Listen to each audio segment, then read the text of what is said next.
Assalomu alaykum. Yurtimiz va jahonda sodir bo'layotgan xabar va tafsilotlar bilan efirda Fresh News informatsion dasturi. Studiyada Azbek Mehriddinov. Bugun dasturimizda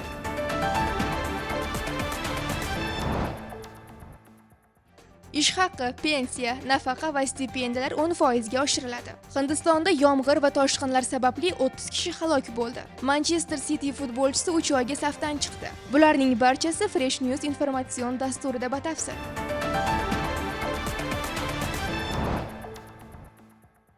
O'zbekistonda ilk bor to'g'on va GS binosi yaxlit inshoot sifatida barpo etilmoqda.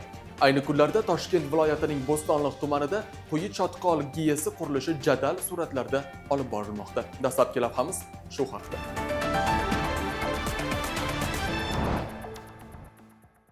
O'zbek Gidroenergiya aksiyadorlik jamiyati tomonidan amalga oshirilayotgan ushbu gidroinshoot doirasida har bir 22,5 megavat quvvatga ega bo'lgan 4 ta gidroagregat o'rnatilishi rejalashtirilgan. Shu tariqa stansiyaning umumiy quvvati 90 megavatni tashkil etib, yiliga o'rtacha 300 million kilovatt soat elektr energiyasi ishlab chiqarish imkoniyatiga ega bo'ladi. Bu ko'rsatkich taxminan 125 ming xonadonni elektr energiyasi bilan ta'minlash imkonini yaratadi. GS qurilish laboratoriyasi bo'limi boshlig'i Sunnat Nurovning qayd etishicha, mazkur jarayonda Markaziy Osiyoda ilk bor bosib zichlagan beton texnologiyasi asosida beton to'g'on qurilmoqda. To'g'onning balandligi 60 metr, uzunligi 270 metr, ustki qismi eni 7,5 metr bo'lib, suv omborining hajmi 6,8 million metr kubni tashkil etadi. Ushbu texnologiya loyihaning amalga oshirish muddatini 2 barobarga qisqartirib, kunlik suv sarfini samarali boshqarishga xizmat qiladi, dedi u.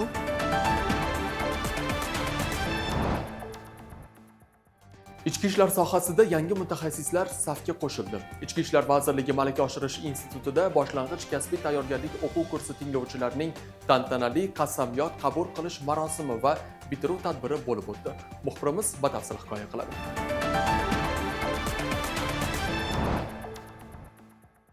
Ichki ishlar vazirligi Malaka oshirish institutida boshlang'ich kasbiy tayyorgarlik o'quv kursi tinglovchilarning tantanali qasamyodi qabul qilish marosimi va bitiruv tadbiri bo'lib o'tdi. Tadbirda institut rahbariyati, professor o'qituvchilar, huquqni muhofaza qiluvchi organ xodimlari, keng jamoatchilik vakillari hamda tinglovchilarning yaqinlari ishtirok etdi. Dastlab O'zbekiston Respublikasi davlat madhiyasi yangradi. Shundan so'ng tinglovchilar vatanga, xalqimizga sadoqat bilan xizmat qilishga, qonunlarga rioya etgan holda o'z xizmat burchini sidqi dildan bajarishga tantanali ravishda qasamyod qabul qildilar. Bitiruvchilarga kelgusi xizmat faoliyatlarida omad, mas'uliyat va halollik yor bo'lishi tilandi. Mazkur tadbir yosh xodimlarda vatanga xizmat qilishdan sharafli va mas'uliyatli burchni chuqur anglash hissini yanada mustahkamladi.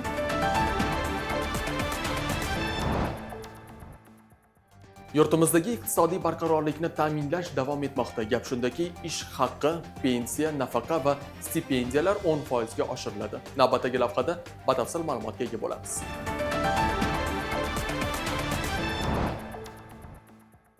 Bosh vazir o'rinbosari, iqtisodiyot va moliya vaziri Jamshid Qo'chqorov Oliy Majlis quyi palatasidagi chiqishida byudjet tashkilotlari xodimlarining ish haqi, pensiya, nafaqa va stipendiyalari 10% ga, ya'ni inflyatsiyadan past bo'lmagan darajada oshirilishini ma'lum qildi. Jamshid Qo'chqorovning ma'lum qilishicha, ish haqi, pensiya, nafaqa va stipendiyalarni oshirishga doir prezident farmoni imzolangan.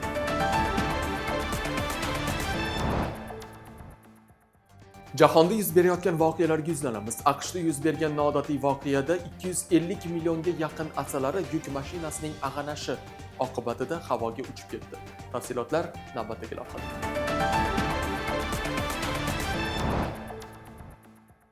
Avariya 30-may kuni sodir bo'lgan. Sherifning aytishicha, yuk mashinasi 31,7 tonna hajmdagi asalari uyalarni olib ketayotgan bo'lgan. Yo'lning mashinasi ag'darilgan qismi to'sib qo'yildi. Cheklovlar 2 sutkagacha davom etishi mumkin. Reja shundan iboratki, asalarlar yana uyaga to'planib, o'z ona arisini topishi kerak. Bu keyingi 24 va 48 soat ichida sodir bo'lishi kerak. Maqsad iloji boricha ko'proq asalarini qutqarish, deya aniqlik kiritdi Sherif idorasi. Mahalliy aholiga favqulodda vaziyatlar hududidan ketish va undan kamida 183 metr uzoqlikda bo'lish tavsiya etilgan. Ta'kidlanishicha, hodisa odamlarning sog'ligi uchun umumiy xavf tug'dirmaydi.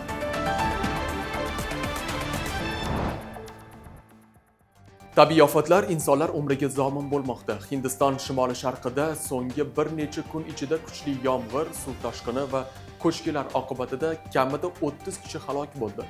Minglab odamlar jarohatlandi. Bu haqda Anadolu xabar berdi.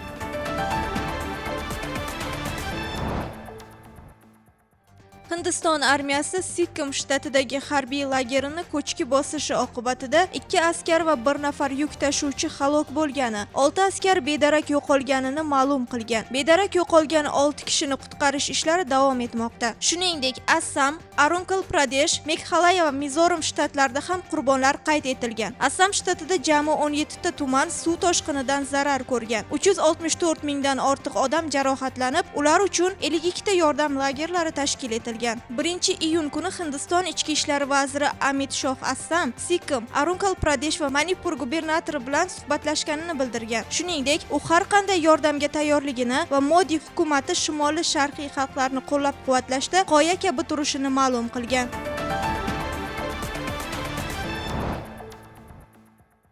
Turkiyaning metropolisi Istanbulda yashovchi Jengizxon ismli fuqaro har kuni ishga borish uchun noodatiy yo'lni tanlagan. U har safar Bosfor bo'g'ozini suzish orqali kesib o'tadi. Bu haqda Britaniyaning The Times nashri yozmoqda. Navbatdagi lavhamiz shu haqda.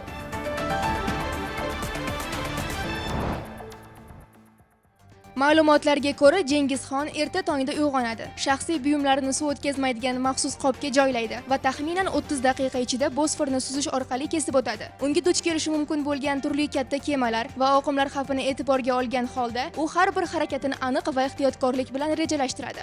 Jengizxon faol ishtirokchisi bo'lgan Sarayburnu Fatihlari nomli suzish klubi ham bor. Bu klubda taxminan 400 nafar suzuvchi a'zo sifatida ro'yxatga olingan. Ular hafta davomida 3 yoki 4 marta Bosfor bo'ylab suzish bilan shug'ullanadi. Klubning ba'zi a'zolari bu ishni 20 yildan beri amalga oshirib kelishmoqda. Xon esa 8 yillik tajribaga ega. Suzayotgan paytimda barcha tashvishlarim yo'qoladi. Hech qanday mobil telefon, hech qanday shovqin, faqat dengiz, xotirjamlik va men, deydi u.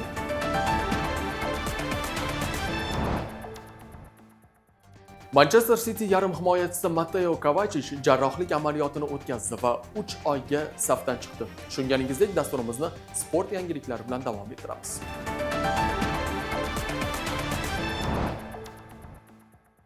Futbolchi to'pig'idan jarohat olgan va shifokorlar operatsiya qilishga qaror qilishgan. Endi xorvatiyalik yarim himoyachi 3 oy davomida jamoasiga yordam bera olmaydi. Shu tariqa futbolchi klublar o'rtasidagi jahon chempionatini va kelasi mavsumda boshini o'tkazib yuboradi. 31 yoshli futbolchi o'tgan mavsum 42 ta o'yinda maydonga tushib, 7 ta gol urgan va 3 ta assist qayd etgan.